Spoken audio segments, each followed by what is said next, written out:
Again. Good evening and a warm welcome to yet another biography event. My name is Kai Bird and I have the honor of serving as the director of the Leon Levy Center for Biography, a wholly unique institution hosted by the Graduate Center of the City University of New York and founded by Shelby White and the Leon Levy Foundation in the year 2007. I want to thank Shelby for her steadfast support to the Biography Center. Specifically, I want to thank her for her recent rather incredible contribution of $10 million to our endowment fund, plus another pledge of up to $5 million in matching grants. It's just an incredibly generous pledge. So if any of you have a little spare change, the Leon Levy Foundation will match your grant up to an amount of $5 million.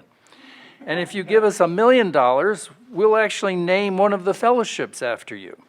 You can talk to me after this event to discuss this fabulous opportunity. I need to give this pitch. It's a special thing. Please note that our next event will be on Tuesday, May 27th at 6:30, when our very own Leon Levy Fellow, Claire Hoffman, will be discussing her new biography of Amy Semple McPherson, America's first televangelist. Claire Hoffman will be in conversation with Debbie Applegate, a Pulitzer Prize-winning biographer. Please mark your calendar. If you have not done so already, please register your email address on our website so that you can be notified of our future events. But tonight I'm delighted to welcome James Romm, also a former Leon Levy Fellow, to discuss his new biography of Plato. He will be in conversation with Adam Kirsch. I have to say that I am looking forward to this conversation about Plato and his relationship to two ancient authoritarian rulers. It may be ancient, but the subject seems eerily relevant to our current political landscape, both here in America, but also abroad in places like India, China, and Russia, and well, everywhere in the Middle East. We seem to be living in a hellscape inhabited by unscrupulous demagogues. So maybe the ancients have something to teach us.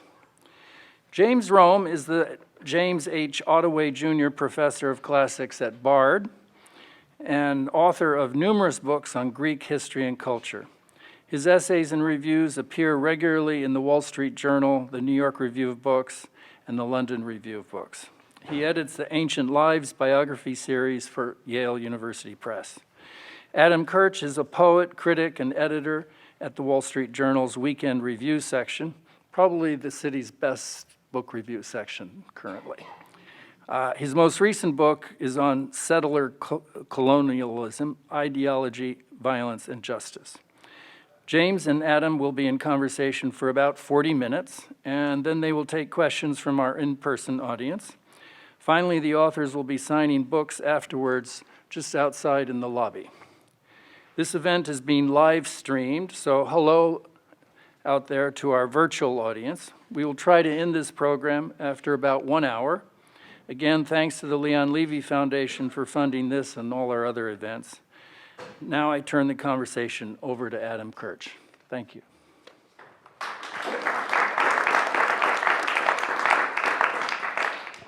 Well, thanks very much. Thank you all for being here tonight, and thanks, James, for having me here as your interlocutor. It's a pleasure. I've worked with James a little bit as an editor, and I've read him for years, and in particular, learned a lot from and really enjoyed his new book, Plato and the Tyrant, which is for sale outside. I encourage you to read it, because it is, in fact, although it's a book about the ancient world and characteristically expert about the ancient world, it also raises a lot of questions that are very timely today. So maybe since we're here under the auspices of the Leon Levy Biography Center, the best way to start would be to ask you about writing a biography of an ancient person. You've written several. You've written about Alexander the Great and other figures, Demetrius. You're the editor of the Ancient Lives series at Yale. I imagine that when you're researching a biography or a book like this one about Plato, it's a very different kind of process than writing a book about Amy Semple McPherson, for example. So maybe you could tell us what kind of sources are there, maybe in general and specifically about Plato, and how did they sort of shape your research? Yeah. That's a great question. First, let me thank you, Adam, for being here. I'm told you're one of the most busy literary figures in New York, and so it's a great honor to have you here, and to thank Kai and the Leon Levy Center for hosting. I'm a bit sobered because just last month, the Leon Levy Center hosted a talk by Mary Beard, as some of you are nodding, that claimed that you can't write biographies of ancient figures and shouldn't attempt to do so because the sources are too thin and too controversial, and you end up making a lot of stuff up. And I actually had an email exchange with Mary afterward and said, you know, there are ways of dealing with those problems. I agree that the problems are big, but there are ways around them. An ancient biographer has to deal with a much thinner collection of sources and sometimes contradictory information in different sources, as is true in the case of my story. And one has to make intelligent judgments about which version to prefer, and one has to fill in the gaps in reasonable, intelligent ways. There's always a certain amount of what did the famous biographer call it? Intelligent magic. You have to use intelligent magic to fill in some gaps. And I hope I've done that responsibly. And luckily, in my case, I did have the very detailed and rich source constituted by Plato's letters. And we can get into the problems of using that source. But those letters tell a very detailed story of Plato's involvement in Syracuse. So in a way, Plato himself was a biographer. He was the biographer of Socrates. Most of what we know about Socrates comes from Plato, and there's always a question of whether it really is Socrates or whether it's Plato. But then one of the themes of the book is that there are these letters that are attributed to Plato and that tell us a great deal, as you say, about his experience with the Tyrant actually being a couple of tyrants in Syracuse. And one of the arguments of your book is about whether these letters of Plato should be trusted and how they've been, their reputation has sort of changed over the years. In some eras they were considered spurious and others authentic. Tell us about those letters and how you use them for this book. Okay, so most of you have probably never heard of the letters of Plato, never encountered them because they're very much shoved to the side by my colleagues in classics, many of whom regard them as spurious, as fakes, forgeries. I treat 5 of them as genuine, the 5 that deal with the Syracuse adventure, and I discuss in my prologue, in my introduction, why I do. They come down to us as the works of Plato. An ancient scholar who collected the works of Plato included them in that canon. They have his style, they have authentic historical content, no mistakes of any gravity, and they have what I call at-stakedness.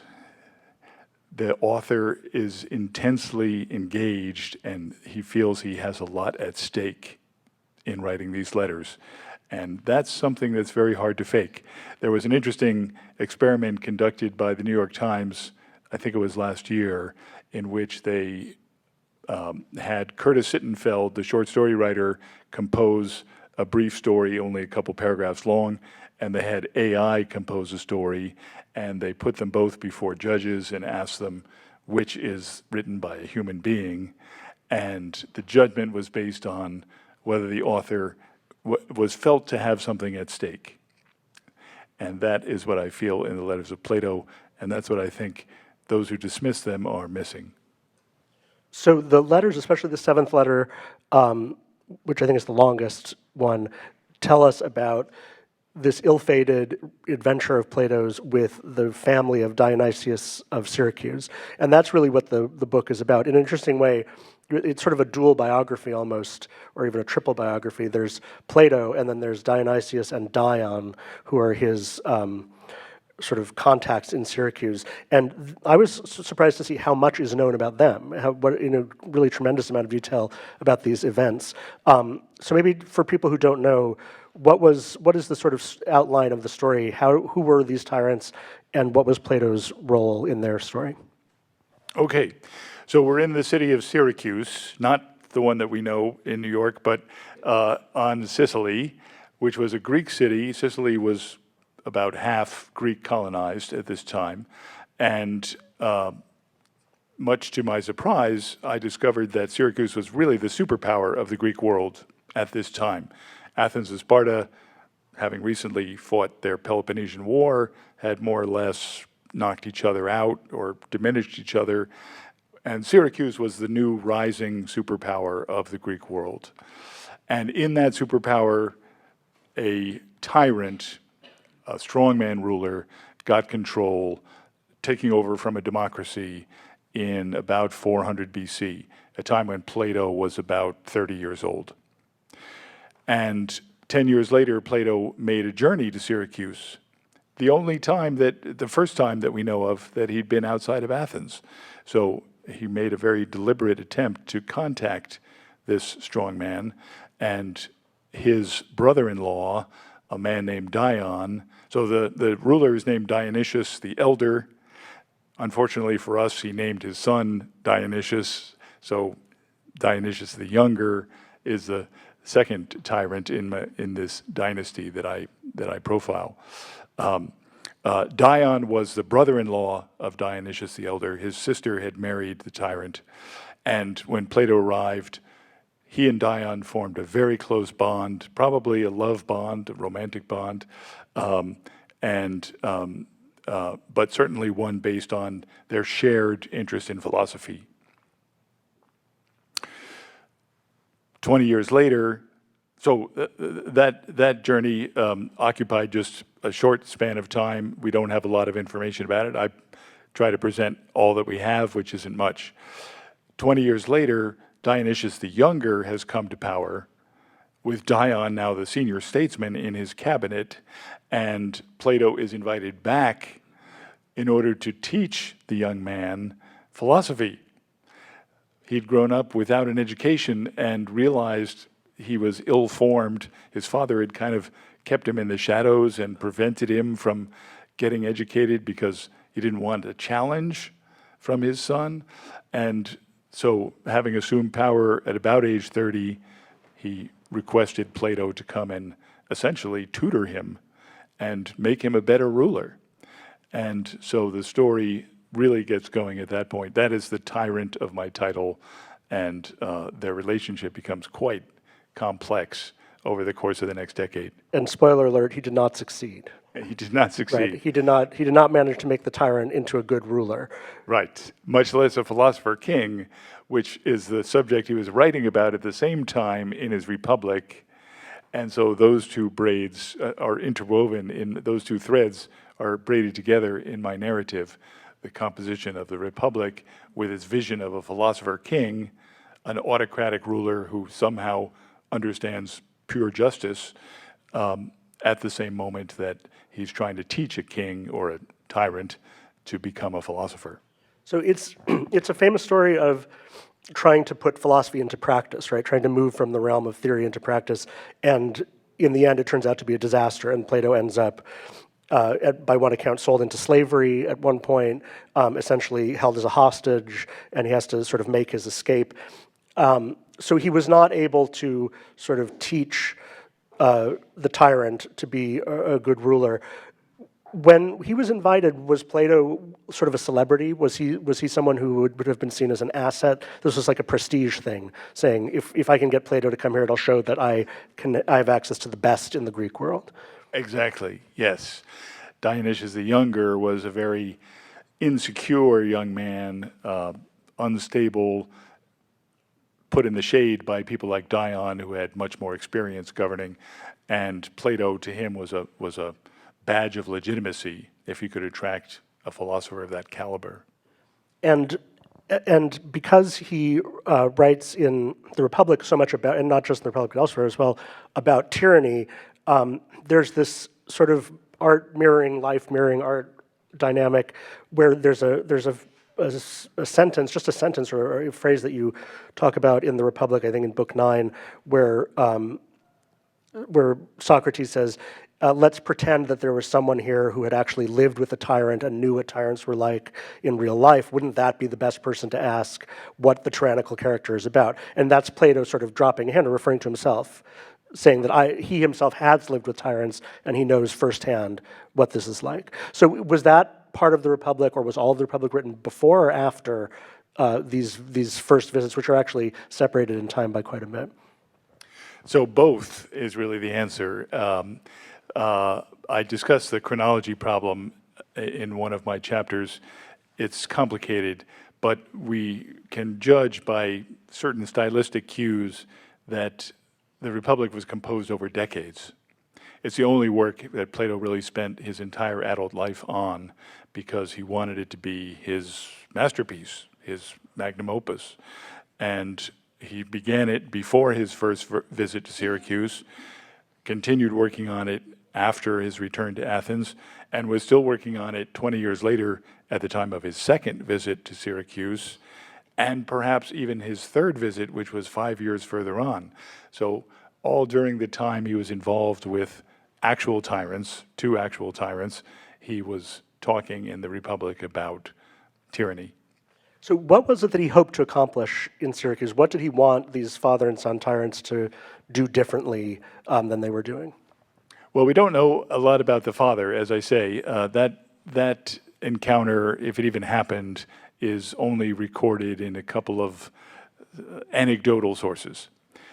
Plato's seventh letter, you referred to it earlier, is a very long narrative. It's longer than some of the dialogues, and it tells a whole lot about Dionysius the Younger. It says very little about the father, but it's very interested in the son, what happened, what went wrong, why things broke down. Plato's goal was really to make Dionysius the Younger a lawful ruler, constitutional monarch, we would say, someone who put himself under law rather than exercising arbitrary power. And also to reform him in his lifestyle, because he was a notorious drunk and a libertine who, in addition to wanting to learn philosophy, was partying, every night, according to Aristotle, for a 90-day stretch without interruption at what are called the Syracusan tables, a Greek expression for tables that are richly laden with food and wine. And this was part of the court, the pattern of court life in Syracuse. One of the things that I will not forget from the book is that I've heard of turducken, where there's a chicken inside a duck inside a turkey, and at Syracuse there was another level to that, which was all of that inside a lamb, right? So that was a Syracusan feast, so some combination of animals. I think that today when we think about a tyrant, we think that the opposite of a tyrant is a democrat, is an elected ruler. That's what a legitimate ruler is for us, someone who's elected. But that's not the case for Plato. For Plato, what he wanted was not to replace a tyrant with a democrat, but to replace one kind of autocratic or monarchical ruler with another kind, right? Yes. Yes, he distinguished between tyrant and king. Tyrant being arbitrary strongman who is not under the rule of law and who essentially rules by force and fear, versus a king who subscribes to the rule of law and is in power because his people want him there. He's a voluntary monarch rather than an involuntary one. And in Syracuse, while this sort of personal drama is going on, you fill in this background of fairly horrifying civil war that's going on. There's constant fighting within the city, between the city and neighboring cities, and mass slaughter that over the course of decades sort of ends up destroying Syracuse as a power. So it's an example of how, for Plato, the character of the monarch has this effect on the city. It's not only or not just about what we would think of as a constitution, but about, is the ruler himself a good person? Is the ruler himself worthy of being trusted?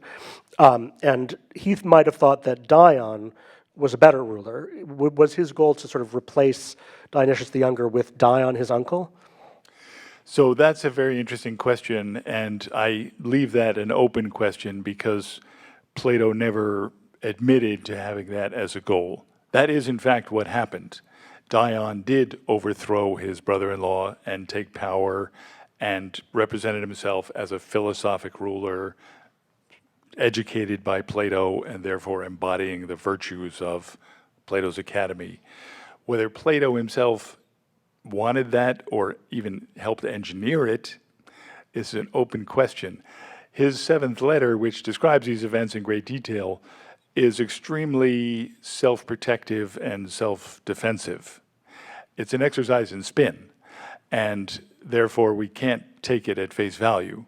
If Plato was manipulating behind the scenes to put a better autocrat in power, he would never tell us that. So we can speculate. But once Dion was in power, Plato very much supported him and remained involved, although he was in Athens at that time, remained involved by way of letters in the new regime. So I think that, so if you would contrast Plato with Socrates, Socrates would never have gotten into this kind of situation. Socrates was a very different kind of person. What does that tell us about the difference between Plato and Socrates? Socrates was against, not only did he not want power for himself or to be someone else's advisor, he sort of withdrew from all political things and the city turned against him. Plato thinks that he has the ability or maybe even the duty to sort of advise the ruler and create the perfect city. How does that shed light on sort of what separates Plato from Socrates? Yeah, that's a great question. So apparently Socrates was, like Plato, invited to the court of a monarch. The king of Macedonia, Archelaus, invited him to his court and offered to support him and, give him a nice, comfortable lifestyle there. And Socrates refused, because to go to the court of a monarch would be inevitably to entangle oneself in political affairs, to become a dependent of one kind or another, and to be forced to flatter or to play up to the ruler in order to stay on his good side. So Socrates rejected all those things. Plato, when given the same opportunity, thought he'd give it a try. And interestingly, he tells us two motives for doing that, for going to Syracuse at the invitation of the ruler. First was to support Dion, his protege, perhaps his lover, who was seeing his position at court deteriorating as Dionysius the Younger became more dissolute. The second was, very interestingly, to avoid being a mere logos, a mere speech. That is, he had been theorizing about politics in his dialogues, especially Republic, but if the chance came to really do something and he didn't take it, he was afraid that people would call him just a bag of hot air, and he didn't want that. And that, I think, is one of the parts of the story that makes it relevant today. I mean, it's sort of perpetually relevant, but especially maybe today. In America, really, in the last half century, since FDR, the idea that the best and the brightest have this duty to be in government, to advise the rulers. The faculty of Harvard goes to the State Department and the Treasury Department and then comes back. We have this idea of experts, of sort of you owe your country your service. But for Plato, that sort of worked out to be disastrous. And I wonder if there's a lesson here about the limits of that kind of intelligence, that maybe philosophical intelligence is not really something that you can put at the disposal of the state, of the ruler so easily. Yeah. Yeah, well, what Plato failed to reckon with was the intense rivalry and factionalism in an imperial court. There were people who were playing up to the ruler, trying to stay on his good side by tearing other people down and getting them on his bad side. And Dion was a victim of a lot of that backbiting. And when Plato arrived, he and Dion had a very close bond, and that was regarded, or at least was characterized, as a conspiracy against the crown. And so this immediately touched off a lot of political trouble for Plato and for Dion. And Dion was actually banished from the city, leaving Plato there all by himself in a very uncomfortable position, suspected of wanting to overthrow the ruler. And you do, I think, sympathize with Plato a little bit, that he's used to being in the academy and having pupils and telling them to do things and to study things, and they do it. And then he goes to Syracuse and says, I really think you should stop drinking, going to parties, and study geometry. And the ruler says, well, maybe instead of living in the palace, you could go live in this house in the poor part of town for a while. And he keeps moving him from place to place, really to show that he had become a kind of hostage, that once you put yourself under the tyrant's authority, he's always going to be in charge. You're never going to be in charge of him. He's going to be in charge of you. What made you want to write this book? Had you been thinking about it for a long time, or was this a response to our world? No, I had been thinking about it a long time. I first came across these letters because no one had ever asked me to read them as a graduate student or in my training. They were always shoved under the rug, essentially. And once I read them, I thought, my God, why is this story not being told? This is Plato talking in his own voice about the events of his life, something we never get in his dialogues, where he remains very aloof and never takes a first-person voice. So if we have access to Plato's inner thoughts and his experience, why is this not better known? And then I read Plutarch's Life of Dion. Plutarch, of course, a great biographer, a friend of the Leon Levy Institute. And Dion is one of his best lives in the parallel lives. It's a parallel with Brutus. Paralleled with Brutus, because both were thought to be philosophers who also had a major stake in politics, and both overthrew the ruler of their day. So once I read that, I said, this is just too good. This story has to be written. In reading the book, it reminded me that Hannah Arendt said about Heidegger, I think on his 80th birthday, she did a broadcast sort of in honor, a tribute to Heidegger. They had been very close throughout their lives and were divided during the Nazi period because Arendt was Jewish, of course, and Heidegger was a Nazi sympathizer and sort of undertook to purge a university in the name of Nazi values. So on his 80th birthday, 75th, something like that, Arendt made a radio broadcast in Germany in which she said, he was like Plato going to Syracuse. He was a man who got involved with something that he didn't understand and should never have been involved in, but it doesn't affect his thought. It doesn't affect what really matters about him. He was just sort of like, this is an error in his life. And it was an attempt to say, what matters is the work, not the life. So, which raises the question both about Heidegger and about Plato. Does it affect the work? Does it change? Should it change the way we think about Plato as a thinker, that he was tempted, at least, by this idea of advising a tyrant to become a philosopher-king? So, yeah, I don't want this book to be in any way a takedown of Plato or a rejection of the Republic. I'm a great admirer of the Republic, and I try to present it in as a majestic work. But at the same time, and you quoted one of the most relevant sentences from it, that Plato says explicitly, we should listen to the man who's been at the court of a tyrant. He makes the work partly autobiographical. And there are other points of contact, too, where it's clear that his experience in Syracuse has contributed to the thesis of the philosopher-king, and vice versa, that his ideas about philosopher-kingship led him to go to Syracuse. So the two are interconnected in ways that are not true, I think, of possibly of Heidegger or of other people where the life can really be kept separate from the work.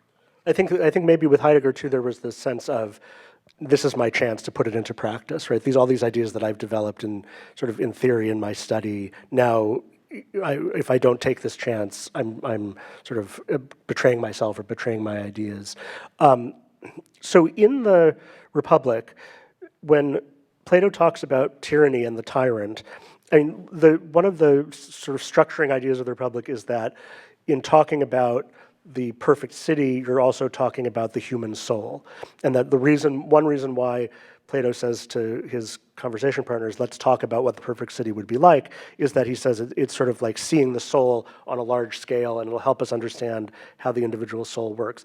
And most of what he says about tyranny and the tyrant in the Republic is about the lawless desires and appetites of the tyrant, right? What are kinds of things does he say about the tyrant, and particularly the idea about sleep, the tyrant on sleep? Yes. So books 8 and 9 of the Republic, close to the end, have a absolutely riveting portrait of the tyrant, a generic figure that he calls the tyrant or the tyrannical man, because as you say, the human soul is parallel to the city. Just the city's a macrocosmic level, so a tyrannical city corresponds to a tyrannical soul, and that soul is tormented and driven by nightmares in which typically a tyrant sleeps with his mother or cannibalizes his children or murders and rapes, all kinds of horrible crimes. Those things that are nightmares to most of us, he acts out in real life, and that's his fate, and it's makes him the most unhappy breed of humankind. There's a descending level of human types that correspond to the types of regimes from which that they match to, and down at the bottom, the most unhappy, 787 times as unhappy as the king, as the philosopher-king, is the tyrant, and the tyrannical city that he rules is the most unhappy type of regime. It's this very Freudian passage where he says basically all the things that ordinary people dream about, where sort of when you're asleep, all of the restraints, Freud would say superego sort of disappears, and all of these desires that we ordinarily repress in waking life, you do them in your dreams. You commit incest, you commit cannibalism, and for most of us, it only happens in your dreams. And Plato talks about how you can influence the course of your dreams by what you do and think about before you go to bed. So if you're out carousing and partying, you're more likely to have these kinds of transgressive dreams. And if you're thinking about philosophy and geometry, you're less likely to. But in real life, the tyrant is sort of condemned to actually put these things into practice. And presumably, he was thinking about things he had seen in Syracuse, the sort of fantastically huge banquets and the orgies and people putting their relatives in jail and marrying one another's relatives. He had actually seen how sort of grotesque all this was close up, and he made it his image of what's the worst possible life. And in a way, I think that's the most surprising, or one of the most surprising Socratic ideas, is that you should feel sorry for the tyrant. That you shouldn't, it's not just that the tyrant is bad, but that he's as you said, he's the most pitiable person of all. Because things that other people only do in their minds, in their sleep, he has to do in real life, and so he's constantly miserable. He's the slave of his desires, and sort of more practical way, everyone hates him. He can't go to the theater. Everyone else can go to the theater. He can't go to the theater because he's afraid if he steps out of his house, someone will assassinate him. So, and that's something that I think is in the early dialogues as well, that Socrates talks about.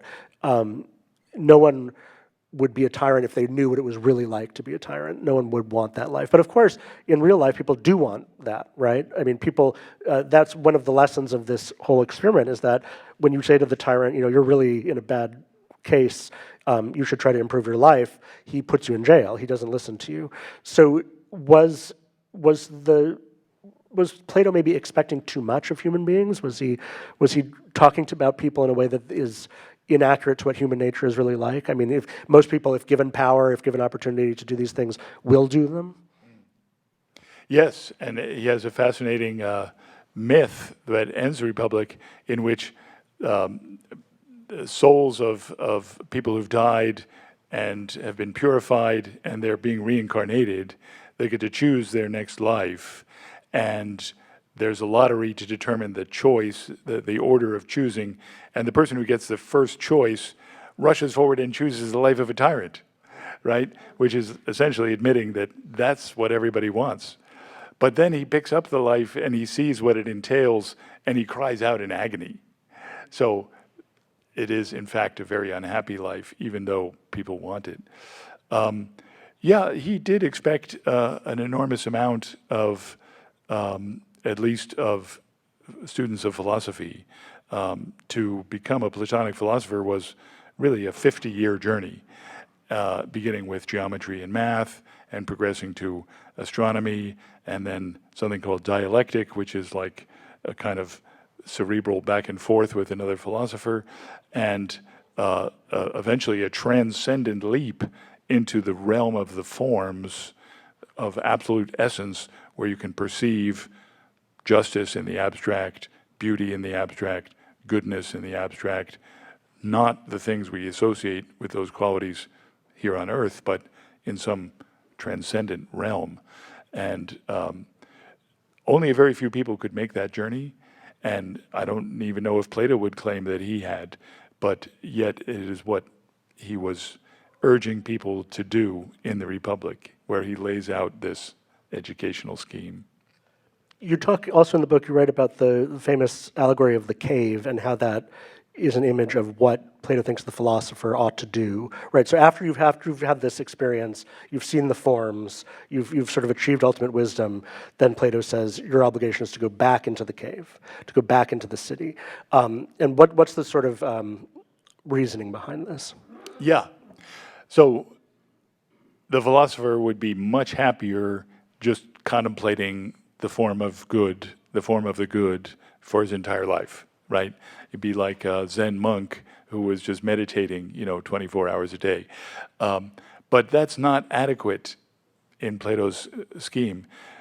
The philosopher has to resume political life by going back into this allegorical cave, this place of darkness and illusion, in order to be one of the leaders of that society.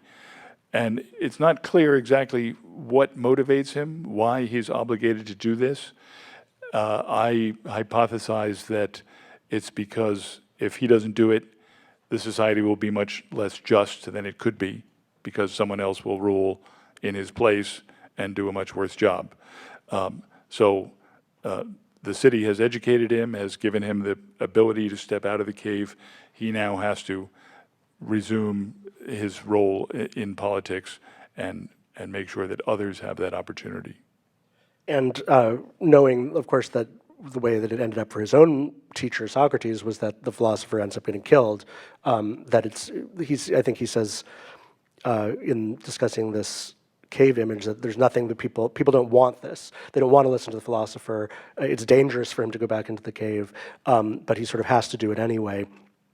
And to me, thinking about sort of 20th century interpretations of Plato and of the Republic, the one that we associate with Leo Strauss and Alan Bloom, the sort of Straussian reading of all this, is that really what the Republic is a message about how to survive as a philosopher, that they were saying, being a philosopher is dangerous because you're saying things that people don't want to hear. You're telling people more truth than most people are able to handle. And so you have to be sort of esoteric, you have to sort of camouflage what you're saying, you have to be self-protective. And to me, that idea, which maybe 20 years ago seemed like a conceit, seems more real now than it did in the past. The idea that there are people who, maybe on both sides of the political spectrum, who there are truths that you can't say or that are dangerous to say, and that you have to disguise yourself a little bit, or at least find ways to say things that won't get you in trouble. And maybe that's part of this lesson as well about Plato's experience in Syracuse, is it shows you what happens if you expose yourself too much, right? He doesn't take any precautions. He charges ahead and ends up in this very bad situation, ruining his own reputation and also being physically endangered, right? So it's a good lesson about the difference between academia, literally academia, and real life. One thing that you talk about in the book is the origin of the term academy. Maybe since so many of us are creatures of the academy, maybe you could tell us about that, about how that term came to be. Yeah. So Athens had a minor deity named Akademos, and the grove in which his shrine was located, about a mile outside the city walls, was called the Academia, the place of Akademos, and that's where Plato founded his institution, which came to be called the Academy simply because it was located there in the Academia. It was not a building, it was not like a research institute, or it didn't have, it really was just an outdoor space for people to gather and talk to each other. Talking, dialectic was really the principal form of education, and Plato himself was the leader of the group. So it's really kind of like the way Wall Street came to mean finance, because there was once a street there was once a wall, and the wall was replaced by a street, and then banks came there. So after hundreds of years, and now Wall Street means finance. In a similar way, academia is sort of just like a place name. It's like an accident, basically, Yeah. that we all say the academy. But speaking of the academy, do you teach this to your students? Do you teach this subject? I will be teaching it in the fall because our current first-year seminar program at Bard, the required core course for all freshmen, is now centered on the Republic. And in fact, the Republic, I quote this study at the beginning of my book, is the most widely assigned text of any in the top institutions, top higher education institutions in this country. So it still occupies a central place in our curriculum, and exactly what Plato would have wanted, because he designed it as his vehicle for all his central ideas. How do you see students interacting with this text, or with this, maybe the whole classical era? Are they open to it? Do they find it interesting or too strange? I think it's very problematic for them, and for me too, because of its emphasis on authoritarian rule by a philosopher-king, and the state control of private life, which I compare to modern North Korea. I mean, the degree to which individuals are asked to sacrifice their private affairs, even their sexual life, for the good of the state, is what we think of today as a fascist dictatorship. Yeah, I mean, it connects with what we were discussing earlier about the opposite of the tyrant. For Plato isn't free, it's lawful, that you may not have any personal freedom, but you are obeying a program of laws, of education, a regime that's going to bring out the best in everyone and make everyone's lives better, and that has to be enforced, as opposed to the tyrant, who's basically only interested for himself. He's only interested for what he can get out of it. And so I think maybe after World War II, and in the wake of sort of an ideological age, Plato became seen as a sort of foreign, especially with Karl Popper's famous interpretation of Plato, that he was an enemy of freedom. He was an enemy of the open society. And so in a way, Plato came to be sort of worse than a tyrant, right? Because he was an ideological dictator, or he wanted an ideological dictatorship. A tyrant might commit all kinds of crimes to enrich himself and to get the things that he wants, but he's not going to say, like, you can't get married the way that Socrates says in the Republic. You have to breed eugenically to create the best possible marriages. No one can own any private property. All of those are a sort of level of regimentation that you only get if what you're pursuing is an idea rather than simple self-interest. So maybe, is there a way in which Plato is worse than the tyrant? Plato is sort of more dangerous than the tyrant? Well, that's certainly what Popper thought. Popper thought that Plato was trying to install himself as philosopher-king, and I discussed that theory. Yeah, we have to understand about Plato that he lived in a time of decline, that the Athenian democracy had committed terrible mistakes, had lost the Peloponnesian War, then had executed Socrates. Other states, and had undergone a terrible authoritarian revolution in which a group of a junta had taken power and conducted a reign of terror. So Athens had shown that, in Plato's eyes, that democracy didn't work. Other states, like Sparta, had shown that oligarchy didn't work.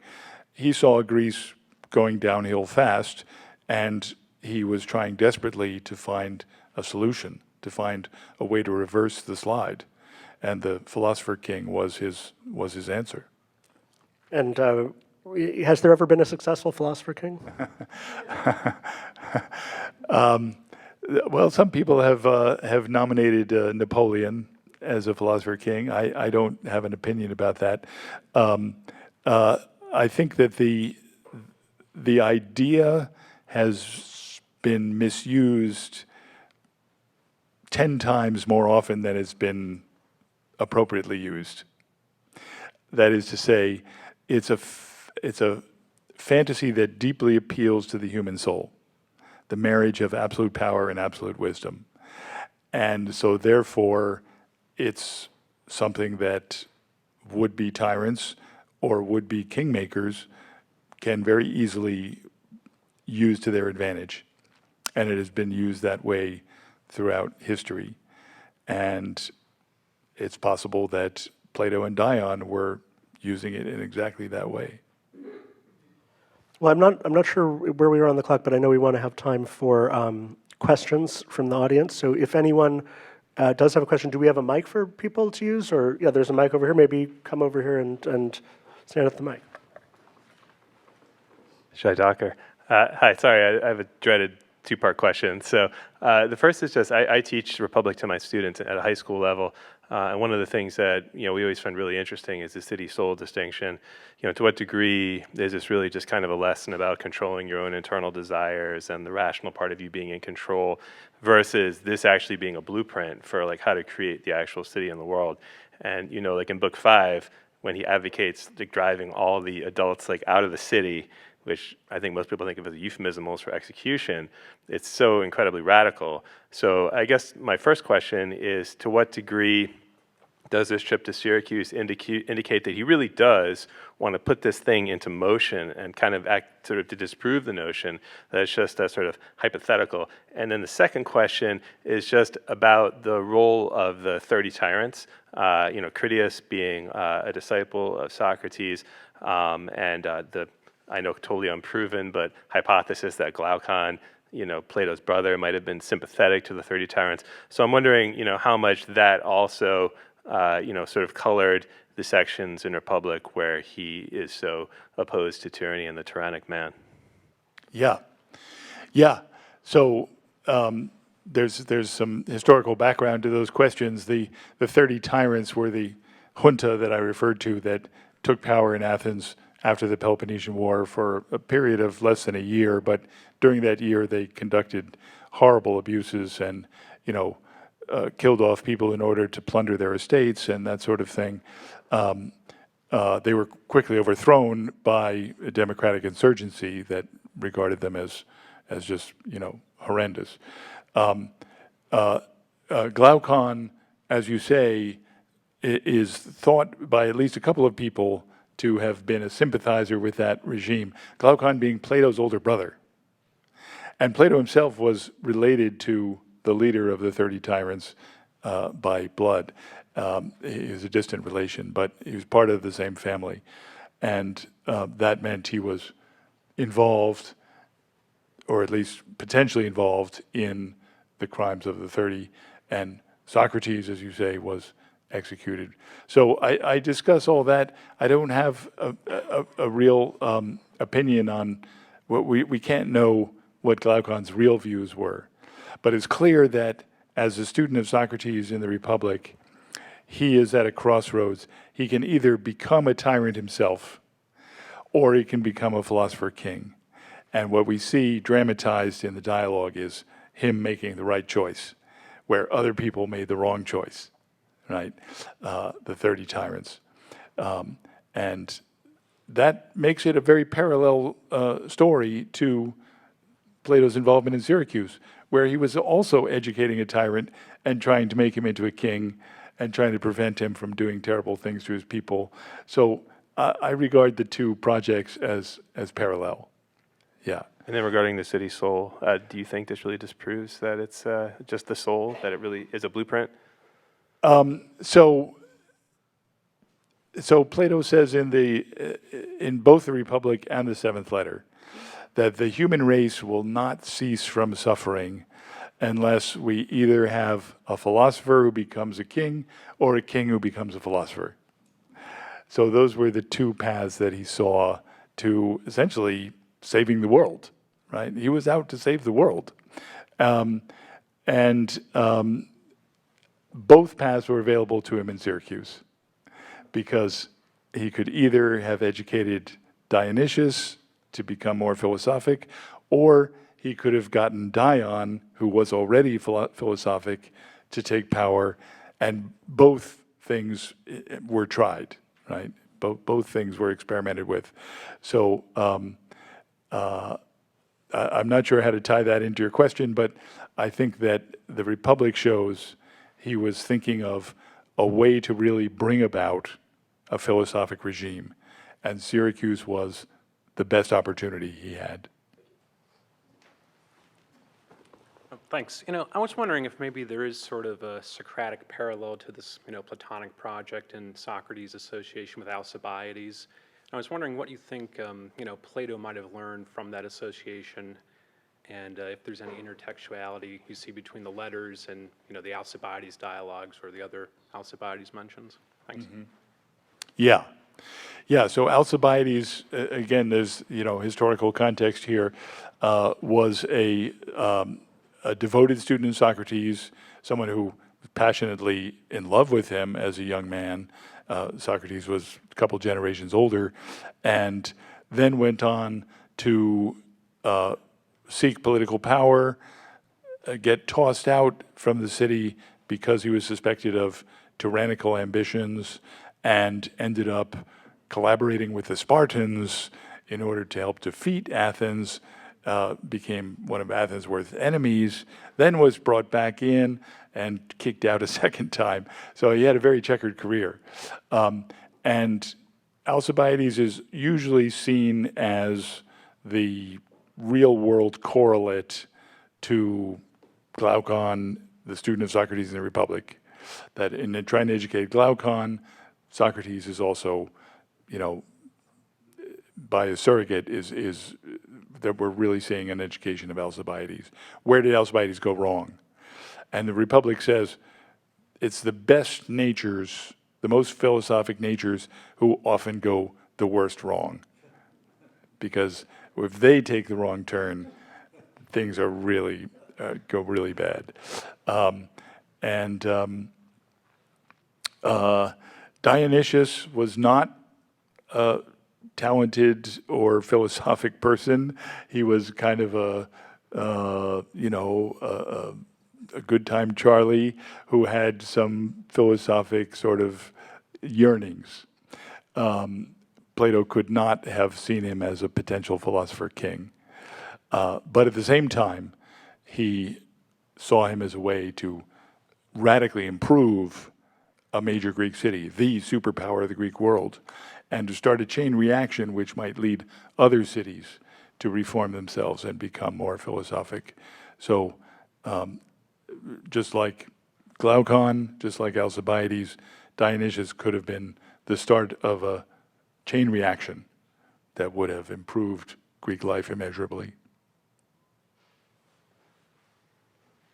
Hey, I was wondering, you said there were 7 letters that you found convincing. I was wondering about the ones that you found unconvincing. What was up with them?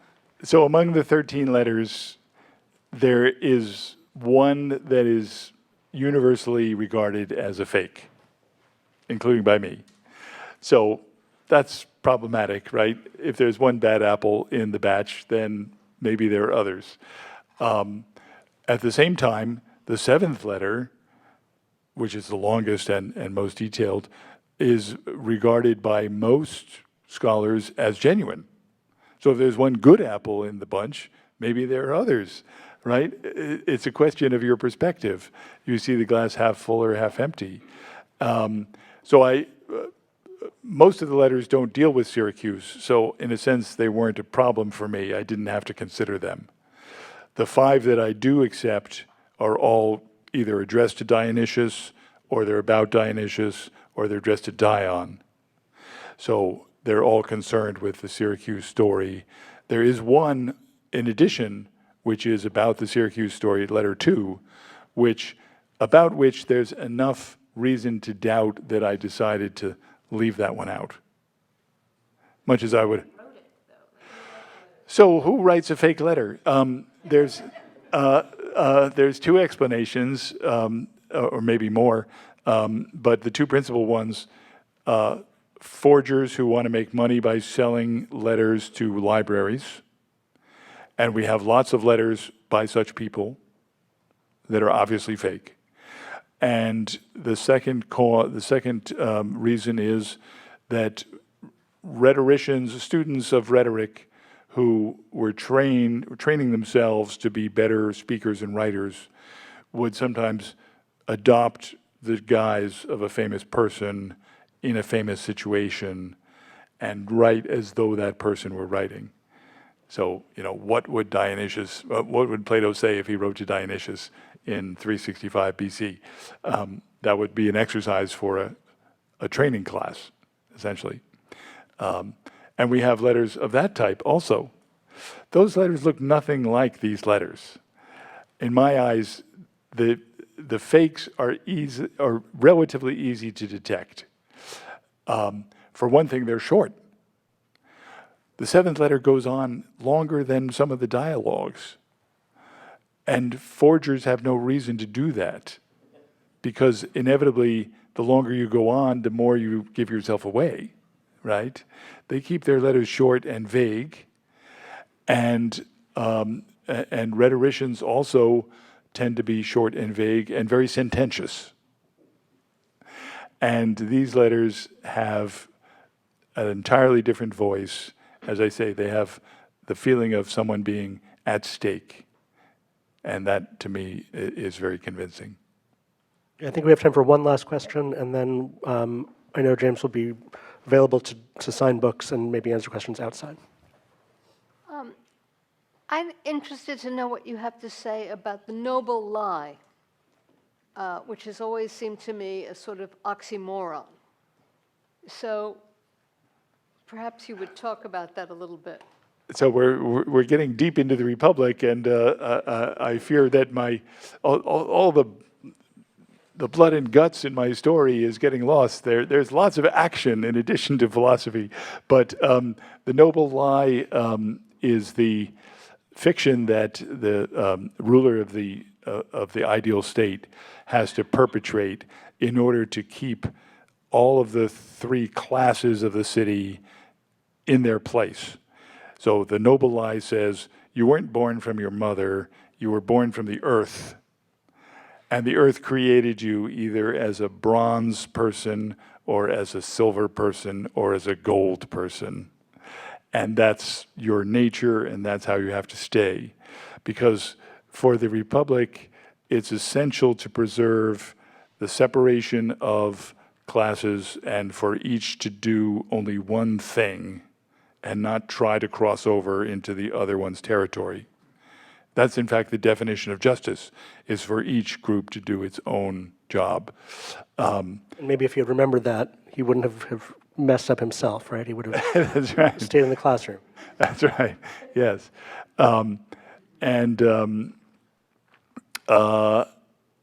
and so the fiction of the noble lie is designed to keep people from even wanting to move, right? A bronze person can't move up into the silver because he's born from the earth, and that's how he has to stay. And it's part of the unfree nature of Plato's ideal city. It's deeply stratified and controlled by the state, and it's run by an elite, an intellectual elite that knows what's best and perpetrates the lie to maintain the state. Now, this is all about stability, right? We see around us, and thank you, Adam, for bringing some recent history into this. We see around us the horrors of collapse, right? Collapse of a regime. And Plato saw that on a regular basis, but Greek cities in his day collapsed much more frequently than our states do. And the whole project of the Republic is to keep things static for as long as possible. Maybe individuals don't have freedom, but the state as a whole is the happiest it can be because it doesn't deteriorate. So that's as far as I can go with that. And on that note, thank you all very much for coming. Thanks to the Leon Levy Center for having us tonight. And please get your book out signed.